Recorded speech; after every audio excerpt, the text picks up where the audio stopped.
paradis fiscaux, c'est pas uniquement l'évasion fiscale, c'est utilisé pour plein de raisons, pour organiser des liquidations frauduleuses à distance, faire des délits d'initiés, réaliser des rétrocommissions avec les multinationales, avec les hommes politiques.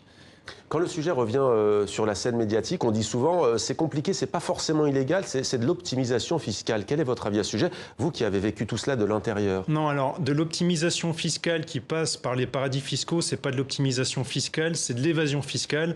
Alors c'est vrai qu'il y a une certaine presse sans doute et peut-être certains politiques qui disent que c'est de l'optimisation fiscale, qui jouent avec les mots, mais ce n'est pas de l'optimisation fiscale. Qui étaient vos clients? Des multinationales, des milliardaires, Des milliardaires français, étrangers, des multinationales françaises et des clients francophones.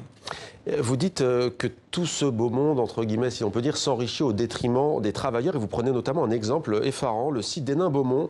Ça avait fait grand bruit à l'époque en France avec le site Samsonite qui avait fermé. Quel était le rapport? Que s'est-il passé? Quel rapport avec Jersey ou le Luxembourg?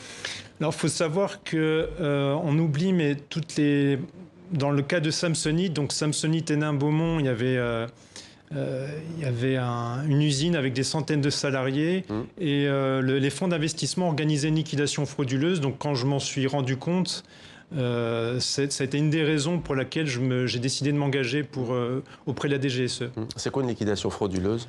Alors en fait, vous avez une usine qui est parfaitement, qui fonctionne parfaitement, mais pour des raisons financières au niveau mondial, vous décidez de fermer l'usine alors que vous n'avez aucune raison de le faire.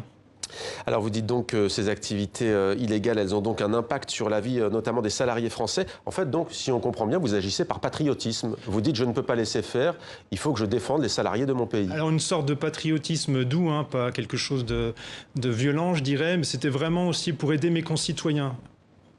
Et alors, à la DGSE, vous avez établi ce premier contact et vous allez subir ce qu'on appelle une formation pour devenir espion. Concrètement, c'est quoi une formation d'espion? Alors, une formation, disons qu'il y a eu 3 jours on vous forme à un itinéraire de sécurité, c'est-à-dire que quand vous rencontrez votre officier traitant à Paris, quand vous faites le débriefing avec lui, il faut que vous fassiez un itinéraire de sécurité pour vous assurer que vous n'êtes pas suivi par d'autres personnes.